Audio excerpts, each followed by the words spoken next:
So the last few weeks we've been looking at the Ten Commandments, and a few weeks ago we looked at an introduction to honoring parents. Tonight I'd like to look at some of the actual details, the practicalities, and I think it's important that you ask questions if there are practical things that I might leave out. But give me a chance first to try to describe the approach to this mitzvah in terms of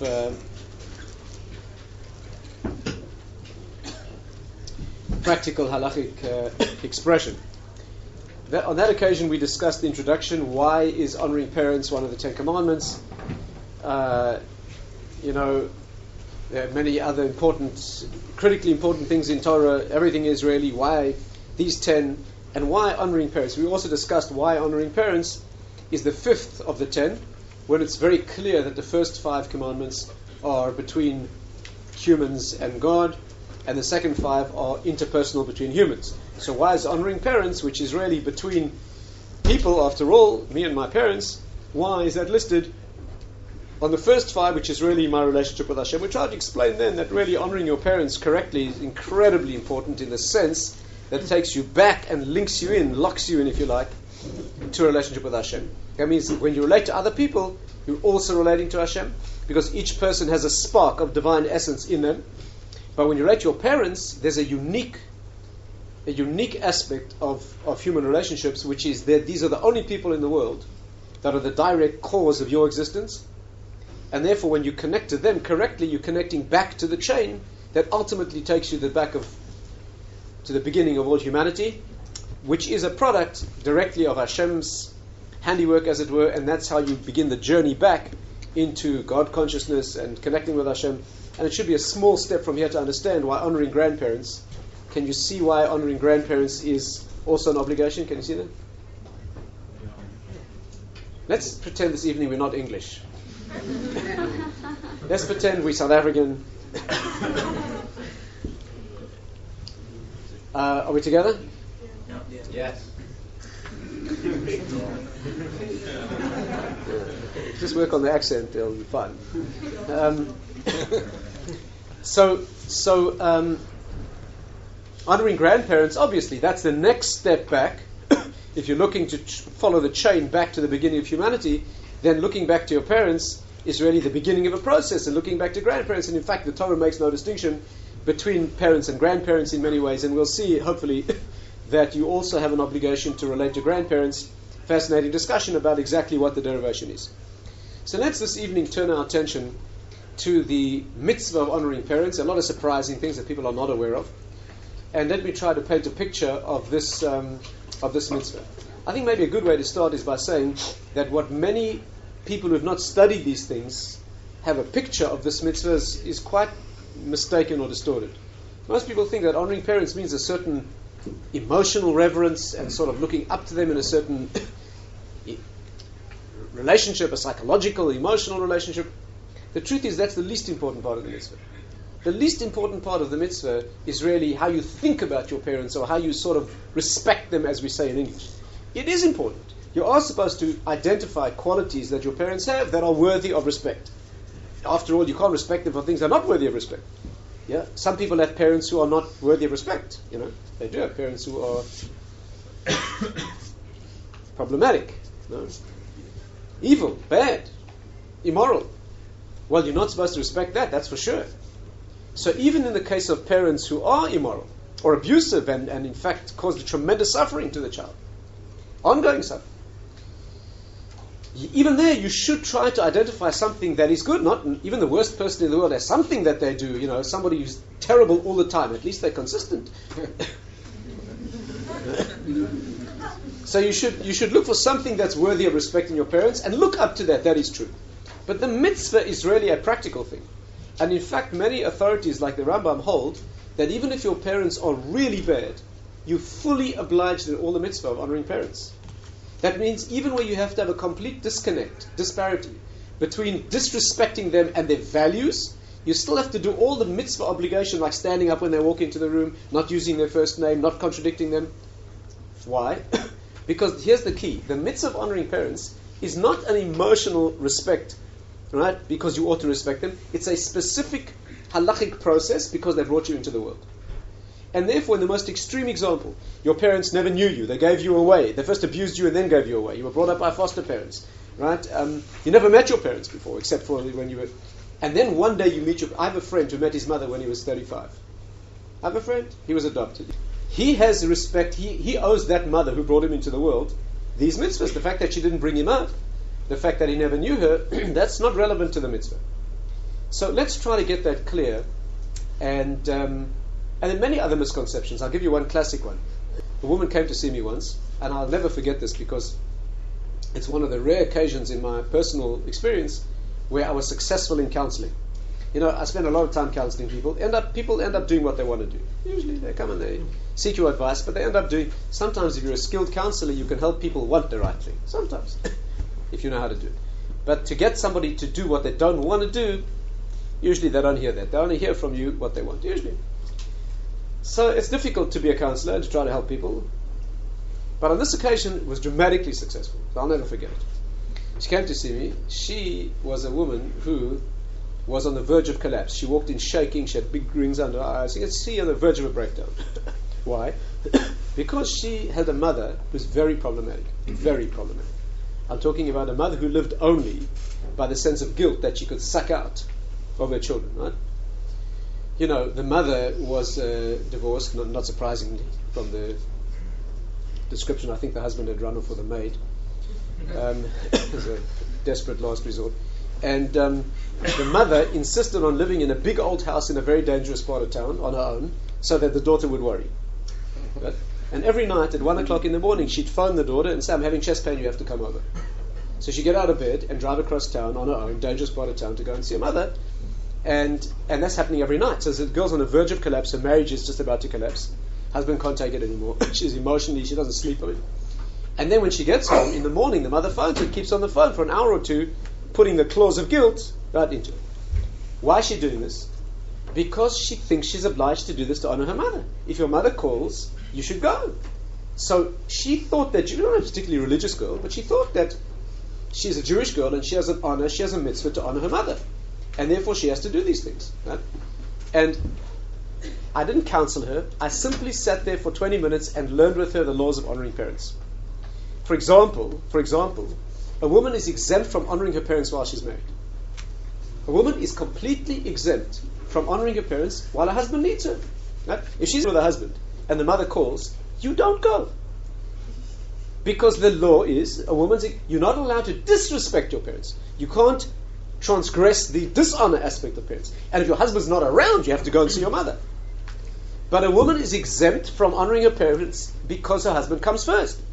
So we learn through all the laws. Secondly, it doesn't say you have to feel guilty and have your life wrecked. That's not honoring parents. Honoring parents means standing up, not using their first name, not arguing with her. And as soon as she got the laws clear, the relationship was fine. So I told her, next time your mother phones at 1 o'clock in the morning, you say, "Mom, take an aspirin, I'll be there in the morning."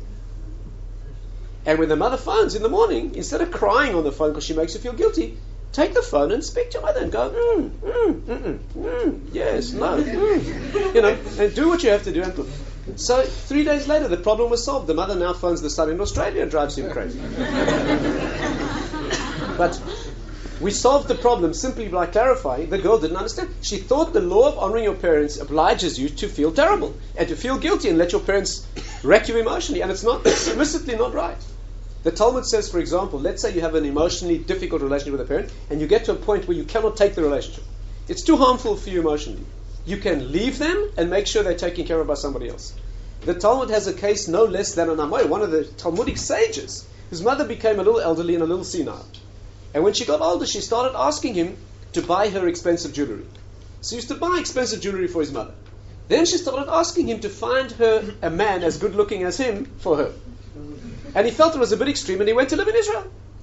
He left his mother in Bavel, where she was, in Iraq, Iran, wherever it was, and he went to live in Israel. But he made sure she was taken care of. You can't abandon a parent. You have to make sure that they're taken care of by proxy. But if it's too damaging for you, so you have to know the laws. When you know the laws clearly, it's a whole different thing. So let's go through some of the laws, what we can cover in one discussion. The practical laws of honoring parents, extremely important, as I said. It's a Torah mitzvah, it's one of the 10 Commandments. And it pays, like any mitzvah, to know the details and to get it right. and it is extremely difficult mitzvah. The Gemara makes it plain that it's one of the most difficult mitzvahs in the Torah.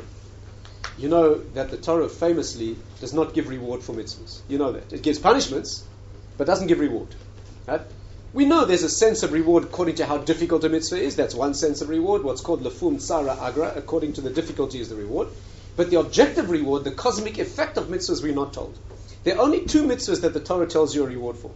Honoring parents and sending away the mother bird. And funnily enough, in both cases, the Torah gives the same reward.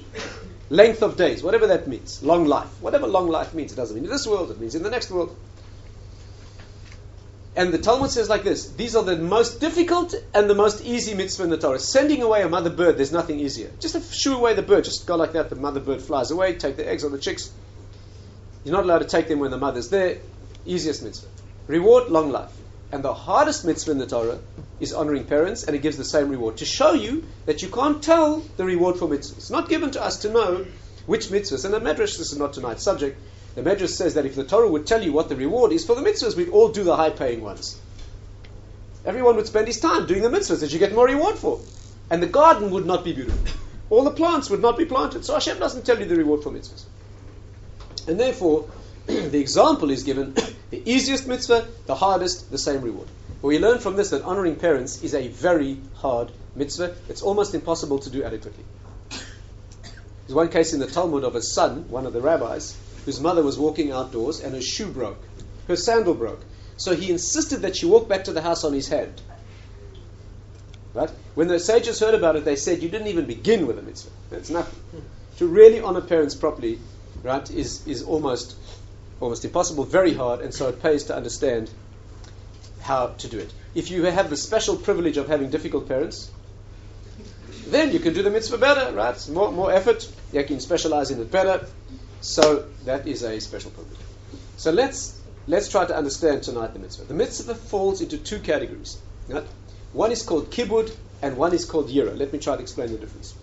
Yira, in English the translation of these words is very non-specific. But yirah means awe or reverence or respect, and kibud means positive honor. Right? Left hand, right hand. Restraint or respect. Positive, what you have to do for the person. By the way, that's always a relationship of respect. One has kavod for one's Rebbe, one's Torah teacher. Right? It's always a mixed feelings. Kavod means that you love to be close to him, you admire the person, you could think of nothing more pleasurable than drinking in his presence and his words and his teachings. On the other hand, you are in awe and you can't come too close because you have a reverence and almost a fear. Right? That's how you should feel about Hashem. You should want to be to revel in closeness to Hashem and love, and yet be in tremendous awe. Right? Therefore, there are two aspects to honoring parents. There's the love and positivity in what you do for them, and there's the reverence and the awe of treating them at a certain distance. Let's go through both sides. First of all, the mitzvah of yira, and by the way, both are equally incumbent on both parents. In other words, you're equally obliged to honor your mother as your father, and equally obliged to have reverence for your father as your mother. Right? The way the Torah puts it is it switches the words. It says, kabed et avicha ve'et imecha, honor your father and your mother. But when it comes to fear, it says, ish aviv ve'imoy, ish imoy ve'aviv tira. A person should fear his mother and father. Puts mother and father in opposite priority. Why? To show you that although it's more natural to have reverence for a father, that's wrong. You have to have equal reverence for your mother. And although it's more natural to love your mother because she's warm and brings you up when you're little, that's wrong. You have to be as warm and positive towards your father. So neither parent takes priority. Right? You have equal obligation to honor and revere, positive and negative, your father as your mother. There are examples of conflict, to be sure. Let's say your parents asked you for the same thing at the same time. Right? Your mother and father both call out at the same moment, please make me a cup of tea. Now, you can't give them both at the same time. Right? Especially if they're not in the same place. So who comes first in that case? Father comes first. Why does your father get tea first? Because it's your mother's duty to make tea for him as well. One of a wife's duties is to provide food and present food to the husband, right? That's one of a wife's duties. She's supposed to make his bed, the various other things that she's supposed to do. So it's worth getting married, huh? So therefore, if your parents ask you for food at the same time, you first serve your father, then you serve your mother. If your parents need clothes at the same time, they're immodestly exposed, right? They're embarrassed. Who comes first? Your mother. Why? Because it's your father's duty to make sure she's dignified before he is. Right? That is his obligation to her. The Rambam says a man must love his wife as himself and honor her more. So when there's only dignity for it, there's only one bed, the wife gets it. There's only one pillow, the wife gets it. There's only one decent outfit, the wife gets it. Right? If somebody has to go begging or be humiliated or ask for a loan or a gift, the husband has to, not the wife. Because all dignity and honor has to be given to her, not to him. Anybody who tells me that Judaism is not feminist, I will personally break their kneecaps. So that's what it is.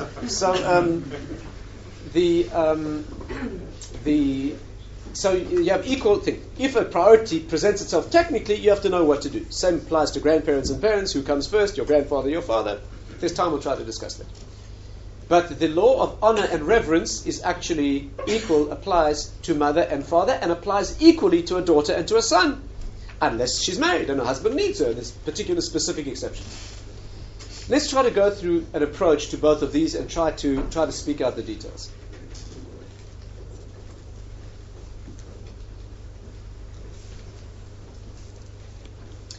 Let's deal with what's called yirah first, which means reverence, awe. So here's some of the laws. You're not allowed to do anything that is denigrating or dishonoring a parent. For example, you may not sit or stand in their place. Right? Your father has a place where he stands or sits at home or in shul, let's say, that's his special seat. Child, this is not, regardless of age, this doesn't mean children, it means offspring. You can be 80, right, and still be obliged in honoring your 101-year-old mother. It's got nothing to do with how young you are. Okay? This is a question of being their offspring. Of course, little children need to be trained in these things, and little children need to see that their parents treat their grandparents this way. That's the best way of teaching them. So the first thing is you can't sit in your father's place or stand. Let's say he has a meeting place where he stands with his friends. You can't stand in his place. That's an effrontery, and you can't do that. He has a special place. You're not allowed to stand in that place. You're not allowed to use a parent's first name. To call a parent by their first name, even to use their first name, is very familiar, and that's not for a parent. That's for your buddies and your friends, and it's not for a parent to use their first name. Right? By the way, these laws of honor, some of them a parent can waive, and some a parent cannot. The general rule is where you're showing the parent honor, but it's not insulting or offensive. If you don't, they can waive that rule. For example, if your father says, sit in my chair, I don't mind if you sit in my chair, so then he can let you sit in his chair, because it's not disrespectful if he's giving you permission. Is that clear? But almost all halachic authorities hold that your father cannot give you permission to use his first name, because it's intrinsically disrespectful when you call your father Joe or Bob or Butch or Slim or whatever they call him. That is familiar. Right?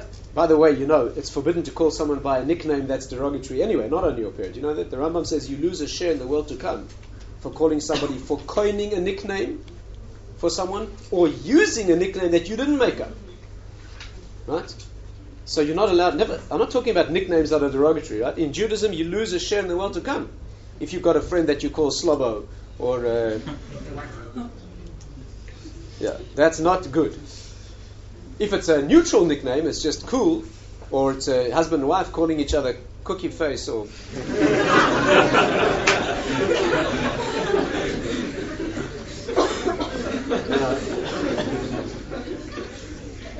that's what does it for you. That's fine, but that's okay. But we're not talking about. We're talking about a normal name. But it's a parent's name. That you cannot use a parent's name. And virtually all halachic authorities say a parent cannot give you permission to do that. Just like they can't say spit at me or hit me or do anything objectively disgraceful. Right? You can't do that. They're not free to. They're telling you to transgress a Torah law, and you're not allowed to obey that. But something like don't stand up when I walk in, right? A parent is allowed to say that to you.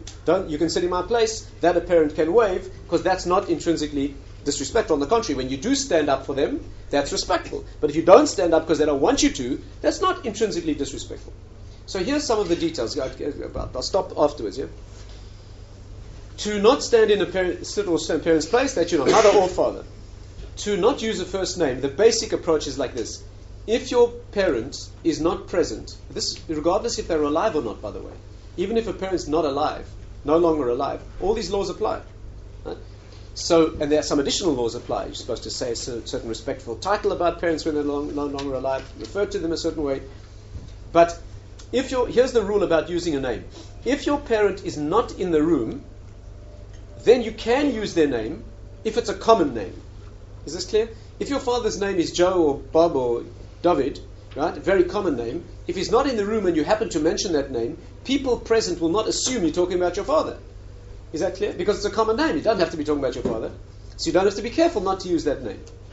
But if your father or your mother has an unusual name, right, a very unusual name, then even if they're not present, the name's unusual enough that the people listening to you will assume you're talking about your parent. Therefore, you can't use their name even if they're not. Is this clear? My father's name, for example, right? My father, Allah Shalom, his name was Koppel. That was his name, right? That's relatively uncommon. There are people with that name, but it's quite an uncommon name. So I can't say that name to you because whether he's alive or not, or present or not, the assumption is I'm talking about him. Is that clear? But if you have a parent with a common name and they're not present, the people would, or when it's obvious you're not referring to them. For example, you're reading a quote, right? From some quote you're reading, and the name in the quote is your parent's name, but everybody can see you're not referring to your parent, you're reading something. So there's no question that you're taking your parent's name lightly. That would be okay. If your parent's in the room, then you can't use their name whether it's common or not, because they're present, right? That's a general approach to the question of using the name. So, third, one must stand up when they walk in. This is debatable whether it's actually from the mitzvah of kibbud or yira. When you stand up for a parent, is it because it's disrespectful not to, or are you giving them love and positive? That's debatable. But what's not debatable is the mitzvah. When a parent walks in, you have to stand up. The technical law is you need to stand up once in the day and once in the evening. For example, if you see your parent in the morning, so then when you see them for the first time, you stand up. And then you don't have to stand up every time you see them. Every time your mother walks in, you don't jump up and down, make her dizzy. That you don't have to do. But once in the day, you stand up. It's very nice to rise for them every time they walk in, or at least somewhat to show a differential thing, but you don't actually have to. And if you haven't seen them all day, you see them in the evening, then you must stand up for them when you see them in the evening. If your parent says, don't stand up, that makes me feel strange, don't do it, then you don't have to. But if someone else is present that doesn't know that your father said that, or someone else is present that doesn't know you saw your father that morning, is this clear? You got up in the morning, 8 o'clock, you saw your dad, you had breakfast with him, you stood up for him, right? 8:30, a friend of yours comes to visit. And at 9 o'clock, your father walks into the room. Your friend doesn't know that you already saw your father and stood up for him. So you've got to stand up again. Is that clear? Because otherwise it would be a dishonor in the eyes of the person who doesn't know that. There you'd have to stand up again. But a parent can ordinarily give you permission not to do that. That is with respect to standing up for a parent. So in general, you are required to do all these things that show reverence and do not in any way denigrate or insult a parent. You may not argue with a parent. You're not allowed to say you're wrong, no matter how wrong they are. You can't say you're wrong because that is familiar. Who are you to judge them and say they're wrong? If they are wrong and need to be told, and if they're wrong about certain things, it's a mitzvah to tell them. There's a mitzvah called tochacha, which means to rebuke a person and show them that they're wrong. But with a parent, it has to be done very, very delicately. So if your father says something blatantly wrong, you have to say, Abba, didn't you once tell us such and such? Or does it not say in the Torah such and such? You have to show him that he's wrong without saying you're wrong. Right? That's not allowed. You're not even allowed to say that he's right. Why? Because that's condescending. Your father's having an argument with someone. You walk in and say, yeah, my dad's right. Who are you to pass judgment on your father? He doesn't need you to say he's right. And therefore, you can't do that. You can say the other fellow's an idiot, that's fine. But you can't say, and by the way, you find this in halachic sources, where a great halachic authority is the son of a great halachic authority, and he disagrees with his father, right? You'll find him doing it in a delicate way. He'll agree with the other one instead of disagreeing with his father, right? There's certain ways to do this. So you cannot comment on a parent in a judgmental way as if you are superior. There are also other expressions of respect. For example, Let's say you go to buy something in a place where they have a relationship with your father. Your father's a customer in a certain place, right? You go to buy something. Or you go to ask someone for a favor or to deal with someone. If you know they know your parent, then you should not present yourself as an independent person. You should present yourself as a child of your father. You should say, I would like you to sell me such and such, and you introduce yourself as a child of your parents, as if to say you expect them to deal with you in a certain way because of your parents. Is that clear? Rather than go on your own recognizances. Rather give the deference and the respect to your parents. If, however, they don't like your father, like he hasn't paid his bills there for the last 15 years, then you do not present yourself as a child, because that will bring a discredit to your parents, right? So you find an opportunity to give the credit, as it were, to your parents, especially when you have parents of good standing and people respect them. You should always proudly present yourself, right? It's actually a law in the Shulchan Aruch, in the Code of Jewish Law. You present yourself as a child of the parent to give them the deference. You may not obey a parent when they tell you to do something wrong. Right? So let's get that clear. First of all, neutral things. When your parent asks you for something, it's a mitzvah to do what they ask. For example, when your father asks you to spend time, your mother says, your father, please come over Sunday afternoon, we want you to come and spend some time with us, right? You're not allowed to make excuses and find why you can't go. It's a mitzvah to go. First of all, to obey and do what they ask. And secondly, a special mitzvah to spend time with your parents. There's plenty of exceptions. A married woman whose husband wants her to be with him, no. A person who has a bad relationship with their parents so that it will be a conflict-ridden situation, no, then you don't have to, right? Many exceptions. Husband and wife who have a shalom bayis issue, shalom bayit, right? Where their own love and harmony and peace, that must always take precedence over external relationships, right? One of the highest values in the Jewish hierarchy is the love and harmony between husband and wife. Almost everything else is set aside for that. But ordinarily, all else being equal, if your parents want you to spend time with them, then you need to go and spend time with the parent. But one of the limitations is you don't have to spend money for that, right? As it happens, we'll try to talk about this separately. The mitzvah of honoring parents technically is at their expense, not yours. Right? You have to give your parents food, for example, as I'll try to explain. So if your father says, could you please bring me lunch? You say, Dad, where's your credit card? And you spend his money. Of course you can spend your money, it's wonderful, but you're not obliged to honor parents at your expense, right? So similarly, if your parent asks you to visit, if it's expensive, you can actually ask them to pay for the transport. Again, you have to use your head, right? There was a man in Yerushalayim who had his father living in Tel Aviv a few years ago. And his father used to want the son to come visit every week. And the son was not a wealthy man, and it cost money to get from Yerushalayim to Tel Aviv. So once he went to Rabbi Yashiv and he said, Rabbi, my father asks me to come every week to see him in Tel Aviv, but it costs me a significant amount of money to go and visit him. Am I obliged? Do I have to pay money to go and see my father every week? Rabbi Yashiv said, no. Walk. Right? That's Torah attitude. But there's a mitzvah too. But if your parents ask you to do something that's contrary to Torah law, even to rabbinic law, even to a custom, even to something that's spiritually not good for you, you do not obey, right? For example, your parent says, come to us on Friday night, we want you to eat on Shabbat with us, and you drive on Shabbat to their home. Nothing doing. Can't break Shabbat to honor a parent. Definitely not. Out the question. That doesn't mean don't honor them. Stay in a hotel. Go stay there. Bring them to you. Move home. Leave the country. But you can't break a Torah law, not even a rabbinic law, not even a custom, and not even something spiritually valuable. For example, your father says, I want you to come and daven in my shul, in his synagogue. But it's not good for you. It's not the kind of place you enjoy. They talk there, for example. Right? Unthinkable, but they talk, right? During the service, people talk. And you daven in a place like the JLE, where no one ever talks in daven, I can assure you. Personally, I always choose to daven in a Baal Tshuva place. Because people who are newly religious take it very seriously. And people who are familiar with it sometimes don't take it so seriously. Sometimes. You either have to be in an extremely knowledgeable world or the very idealistic new world. But be that as it may, your father says, I want you to join my shul, and you know it's not spiritually good, even though it's not forbidden, then you're entitled to, of course you have to use your head. There's a diplomatic way to do these things. And there's a wrong way to do these things. But technically speaking, you do not obey a parent who asks you to do something that is contrary to Torah law, that's for sure. There are also some classic areas where you can disobey a parent. The three classics are to get married, to learn Torah, and to live in Israel. Those are three classics, right? Your parent says, I don't want you to get married, or I don't want you to marry so-and-so, such and such. So you can categorically disobey. Again, there's an intelligent way to handle these things, and a stupid way to handle these things.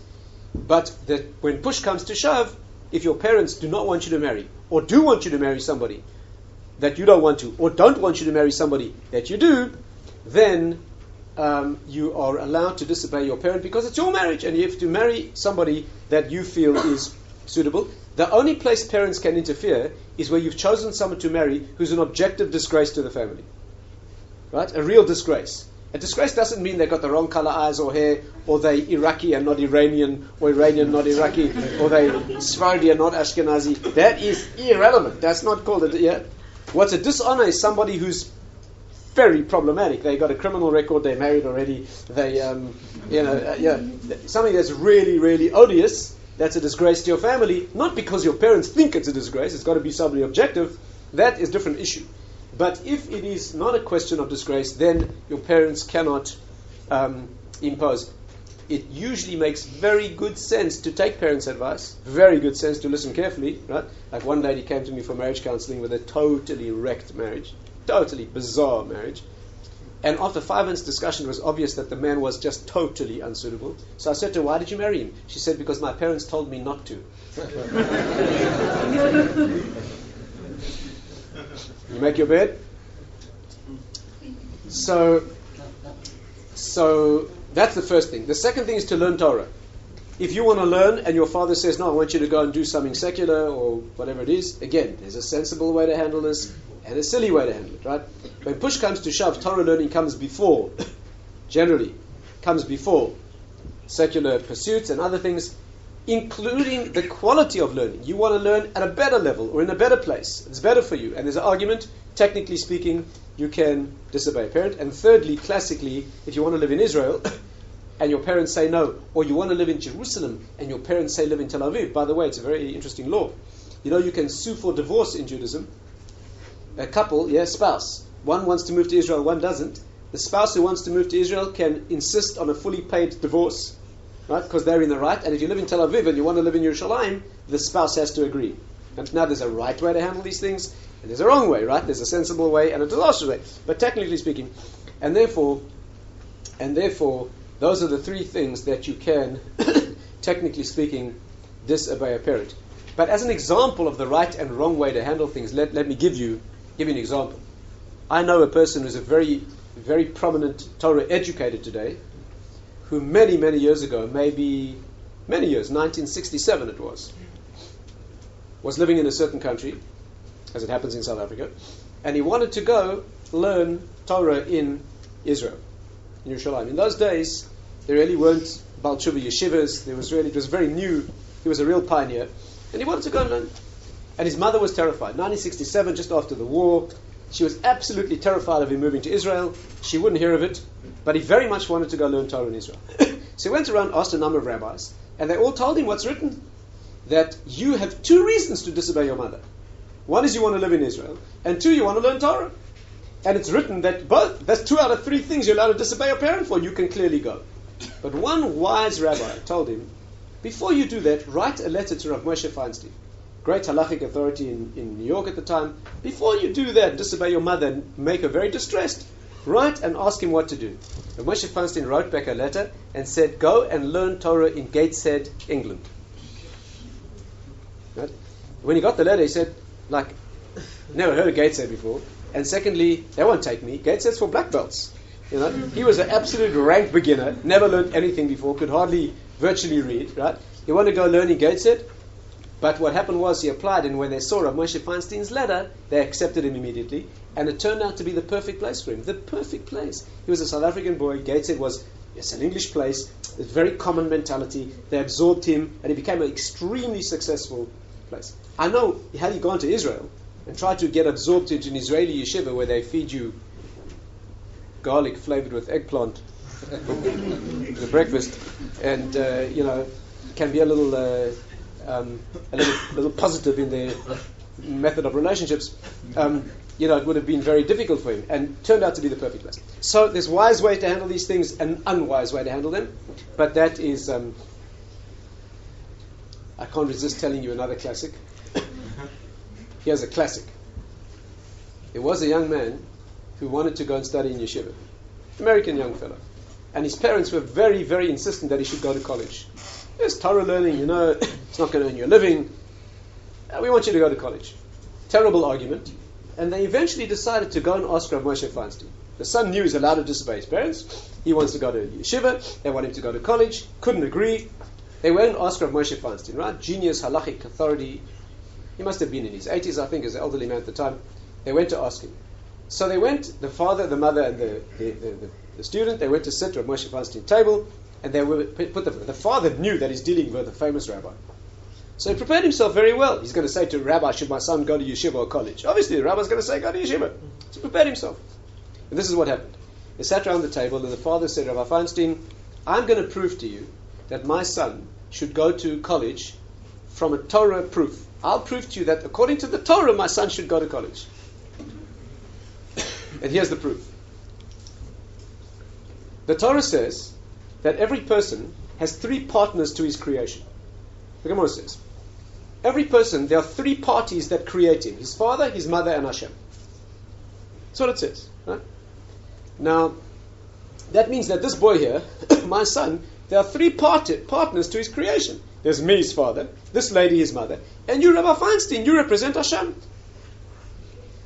Now, the Torah also says that we follow majorities. So there's me and his mother wanting to go to college. And you, no doubt, you want him to go to yeshiva, but it's 2 against 1. Therefore, according to Torah principles, he definitely should go to college. Rabbi Feinstein said, yes. He said, of course, you're right. Each person is made up by 3 parties. So let's think about it. It means that you, the father, have 3 partners in your creation. The mother has 3 partners in her creation, and so do I. Now let's think about it. The 3 partners that are you, the father, 2 are your parents, and 1 is Hashem. No doubt, the 2 parts of you that are your parents want him to go to college, but the 3rd part wants him to go to yeshiva, his mother. The 2 parts to her that are parents probably want him to go to college, but the 3rd part, that is Hashem, wants him to go to yeshiva. All 3 parts of me want him to go to yeshiva. That's 5 against 4.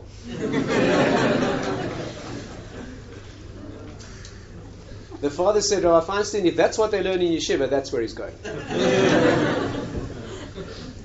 That's the smart way, right, to handle that situation. So, there are clever ways and dumb ways to handle these situations, but those are some of the laws of honoring a parent. And prohibition to disrespect. How far does this go? You're sitting in a respected position, head of some big meeting, all eyes on you, television cameras, the whole thing. And while you're sitting there, your parents walk in and start disgracing you. They shred your clothes, they spit at you, they start beating you. Not utter a word. You're in no way allowed to dishonor them. You sit there and take it and feel the privilege of having such a mitzvah. Right? That's how far it goes. You can in no way dishonor them or disgrace them. You can stop it. For example, you can tell the guy at the door, and this happens every day, please could you not let him in? Yeah. Or, take him to the cafeteria and buy him coffee. You don't have to put up with that. But you can't disgrace them. You can't do anything that is offensive or disgraceful or hurtful or insulting, even if they are doing that to you. In fact, even if they damage you, they walk in and they take your money and they throw it in the fire. Or they throw it in the sea, right? You cannot say a word or object. You can prevent them. You don't have to take a loss. You don't have to pay money to honor your parents. It's their expense, not yours. So you don't have to allow that. But if it was done, you cannot disgrace them in any way. You can claim the money back. You can take your father to court. You can take your parents to Beis Din. Why not? If they cause you financial damage, but it has to be done respectfully. It has to be a Beis Din in their town, not yours. You have to stand up when your father walks in. You have to conduct yourself with all the laws of honoring a parent, but you can extract damages. Why not? Is that clear? I'll take this in a second. Remember what your question. So that is the extreme of honoring a parent. And finally, on this side of the equation, it is not, listen well to this, it's not only what you do, it's the tone and style that constitutes the mitzvah. For example, let's say you go and spend Sunday with your father, and you feed him, as you're supposed to do, but you do it with a long and bitter face. So the code of Jewish law says you will be punished in the next world for that. Because the style is wrong. You're spending time, but you're making him feel terrible that he's taking your time. So you're not fulfilling the mitzvah, you're transgressing the mitzvah. And conversely, if you have to make your father do something painful and difficult, but you do it with love and the right style, you fulfill the mitzvah. The doctor says your father has to do something very difficult. I don't know, he's got to run on a treadmill for half an hour every day, and it's like terrible, terrible pain. And you stand there encouraging him and forcing him to do it, because he has to, because he needs it, but in a loving and positive way, you earn a share in the world to come for that. Is that clear? So it's not only what you do, you have to do the right thing, but you also have to do it in the way that is loving and respectful. That is there. Let's turn briefly to the positive side. That's the negative, awe, respect, reverence. Then there's the mitzvah called kibud.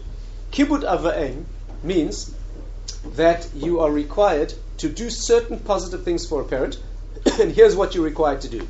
Feed them, give them to drink, cover them when they're cold, help them dress, put their shoes on, and take them wherever they need to be taken.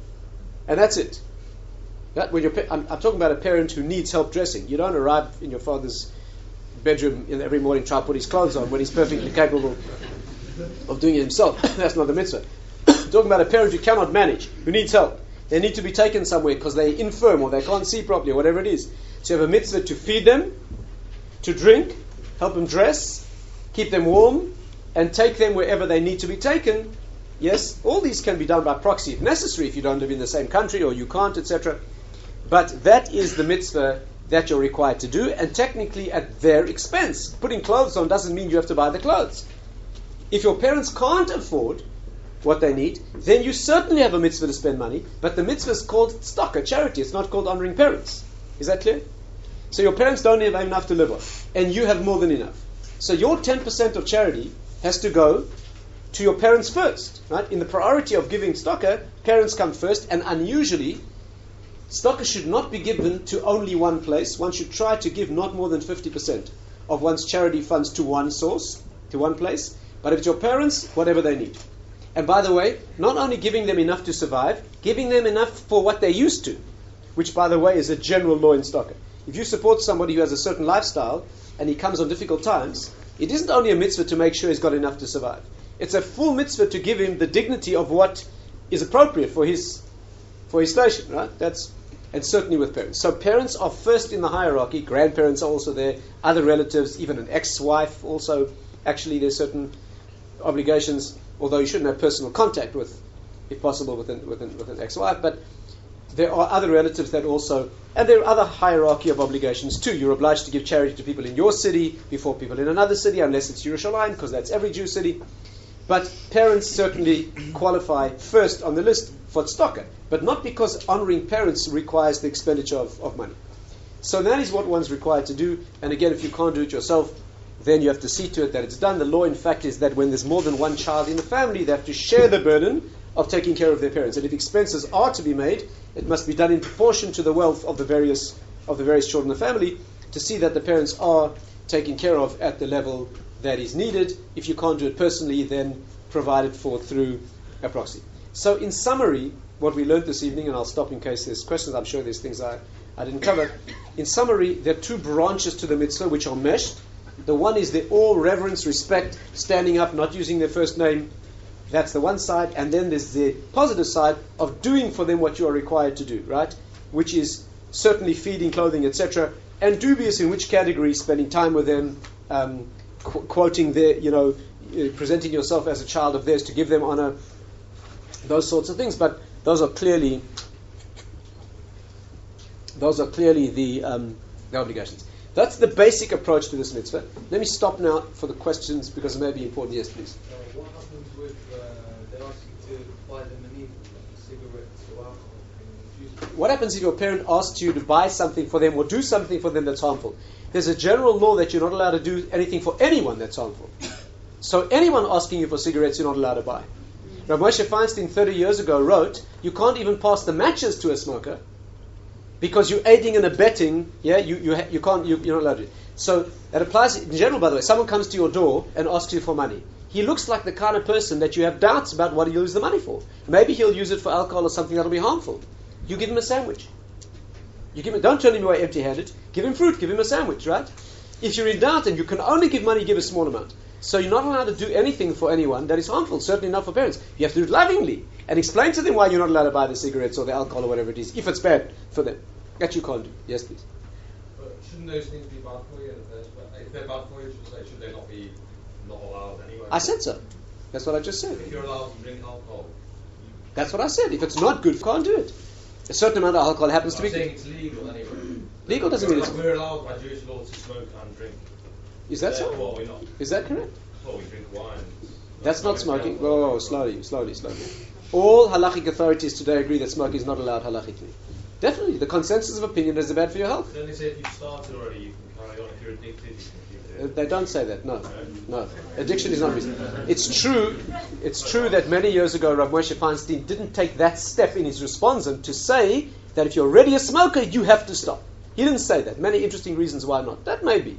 But anyway, smoking is not good. Alcohol is halachically allowed, and it's not bad for you. In fact, a lot of modern evidence shows that a moderate intake of alcohol, like one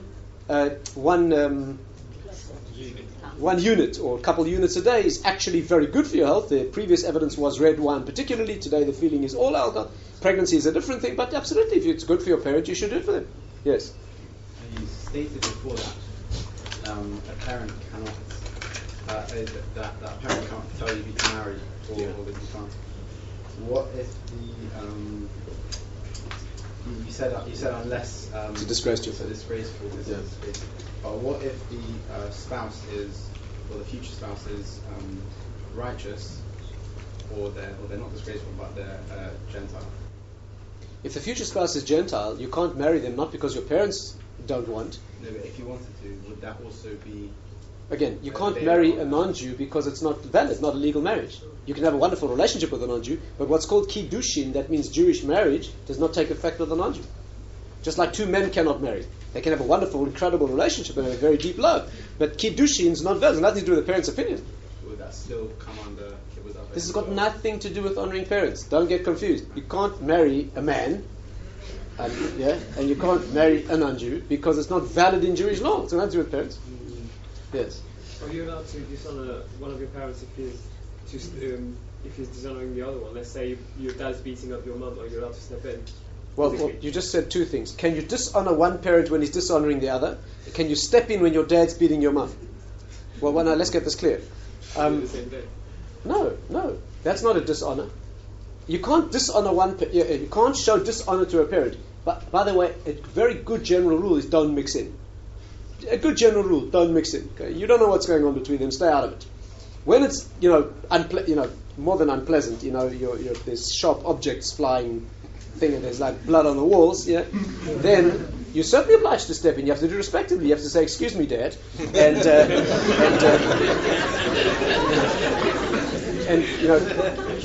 carry him away. Absolutely, yeah. Yes, please.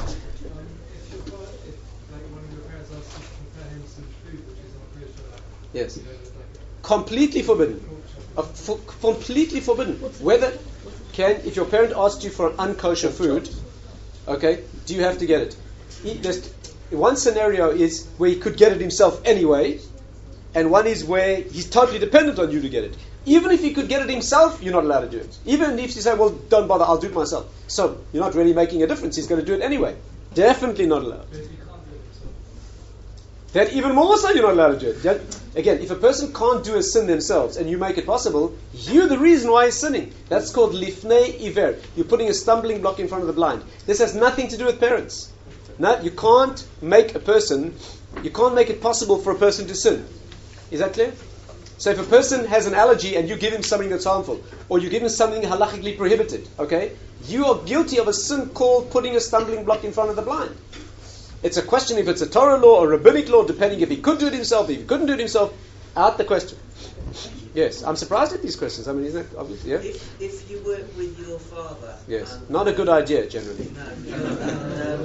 If when you're not around him, but yeah. speaking with other people, if you find that calling him, say, Dad, causes them to lose a level of respect Good question. for him and the relationship? Are Right. you allowed to then use his first name in order to keep their respect for Good question. him in the business?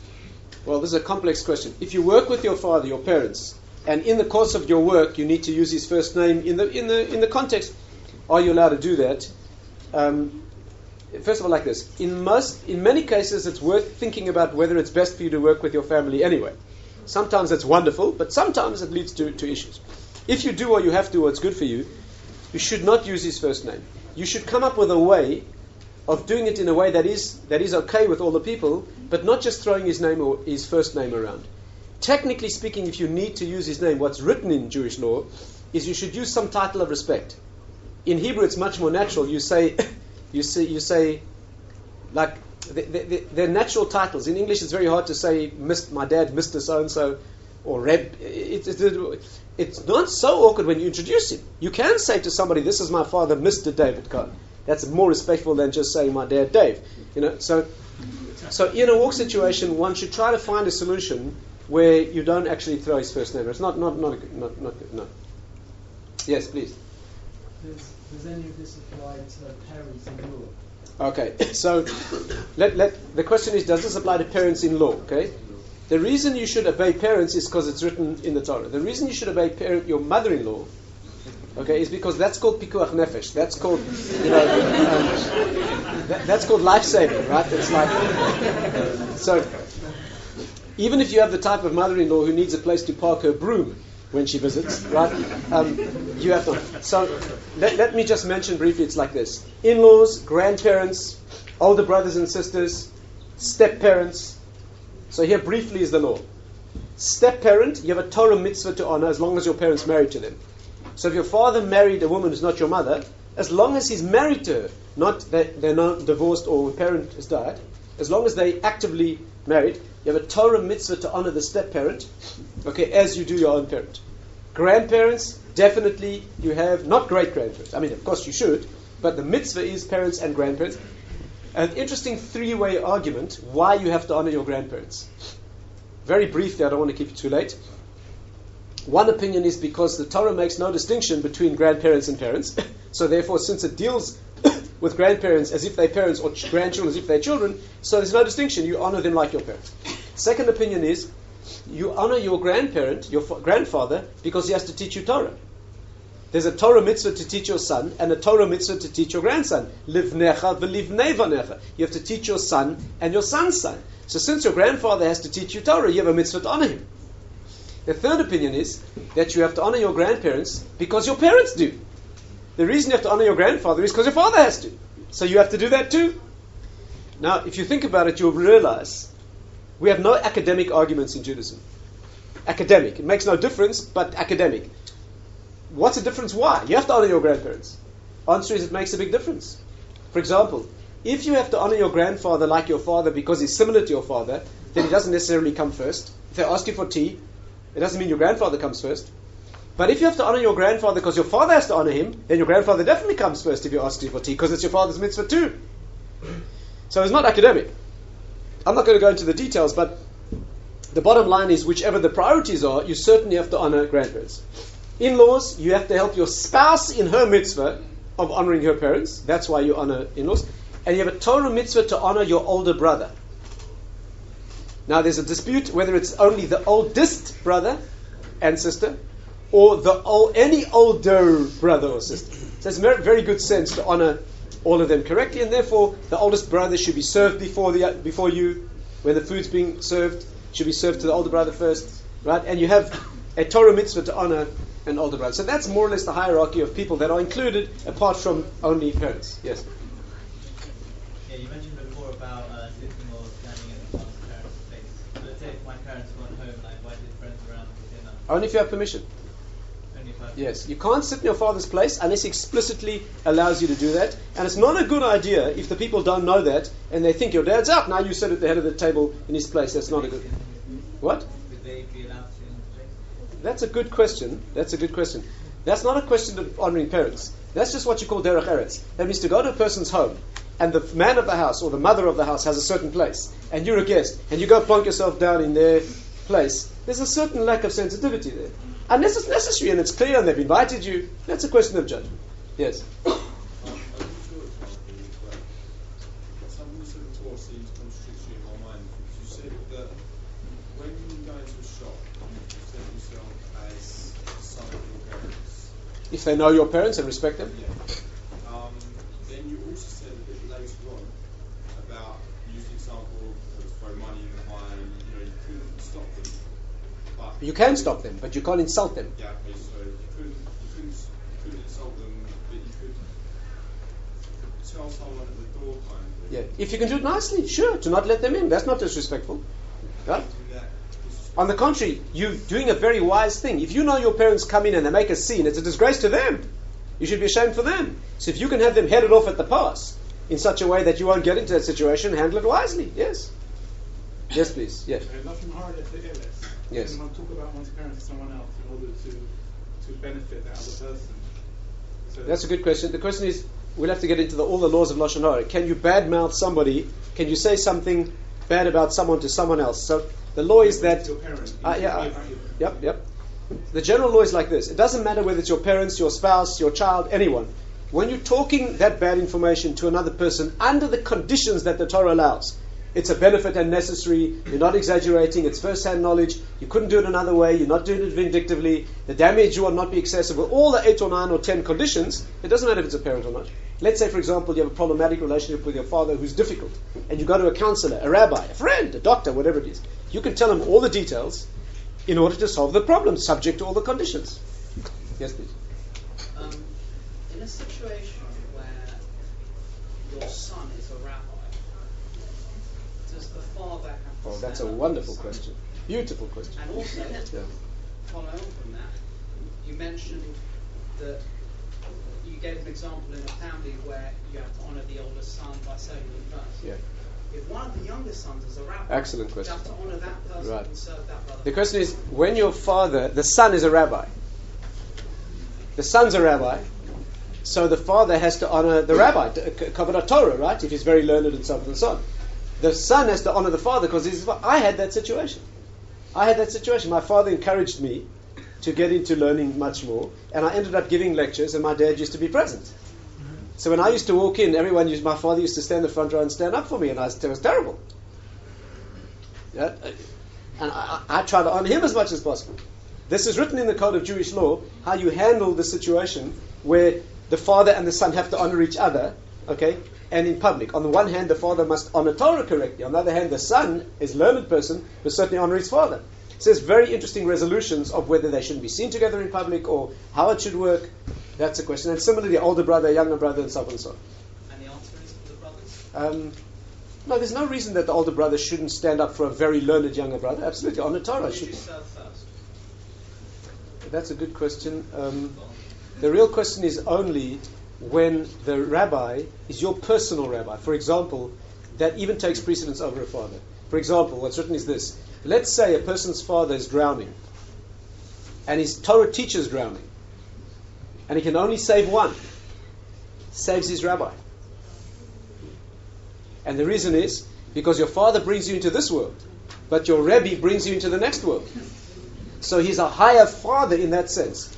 Now, if you don't like that idea, so if a father should be his son's Rebbe too, should teach him Torah ideally. If the father can't, and he pays for his son's Torah education, then he achieves the law of being his Rebbe too, because the people who teach the son are only proxies of the father. Right? So if your father pays for your Torah education, then if he's drowning, you have to save him. So pay for your kids' Torah education, okay? So one day if you're struggling in the water, your kid's going to save you. Yes? I have heard that when a person converts, they receive a new soul, and so as such their family is not really their family. Yeah.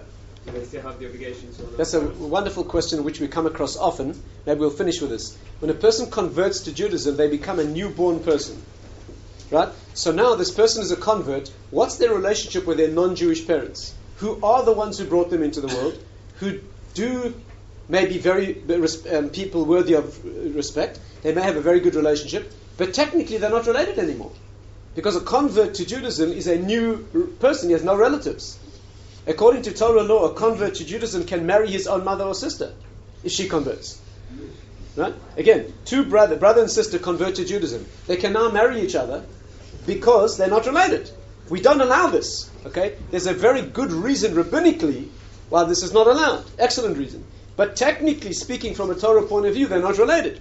So your question is, this person's now a convert to Judaism. Their parents are not actually related to them for Jewish.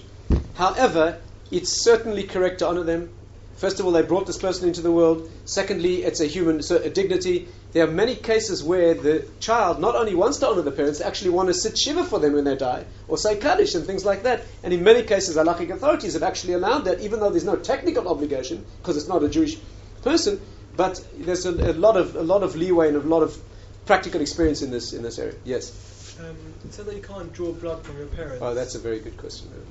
Okay, let's make this the final question, although of course there's plenty to talk about. What about drawing blood from a parent? There's a special Torah prohibition of injuring a parent, very, very serious prohibition, and technically you transgress this at the level of being obligated when you draw blood. Now, that means if you hit a parent, of course you're not allowed to do that, but to be culpable at the Torah level of that, you have to, it's a blow that draws blood. Bruising counts as drawing blood, by the way. It doesn't have to be. So here's the question. If the son is a dentist, or the daughter's a nurse, and now they're going to treat the parent, and in the course of the treatment there will be a drawing of blood. Of course they don't intend to harm them, but they will be drawing blood. Give an injection to a parent, right? Or remove a splinter from a parent. All sorts of things where there may be. And very often the father doesn't want anyone else to treat him. My son, a doctor. The dentist, they won't go anybody else, right? So this is also written very clearly in the Talmud, and the sources talk about it. It's much better if a person that's not the child can treat the parent. But where the parent is suffering, or there's no other option, or they specially want the child to do it, and he's not intending to draw blood, he's just intending to remove the splinter, and if blood comes out, there are many reasons why that could be allowed under those practical circumstances. But it's much better to avoid, if possible, not to treat one's own parents, not except for the... So, any final... Yes, please. Well, if your father's nifla, yeah. are you allowed to sit in his seat? I don't think... Rabbi Zulsbacher, if after father's nifta, is it still his seat? I don't think it's his seat anymore if he's not there, no? Oh, beautiful. It's a special honor to your father to sit in that seat now. Right? Okay. Thanks. We'll continue the session.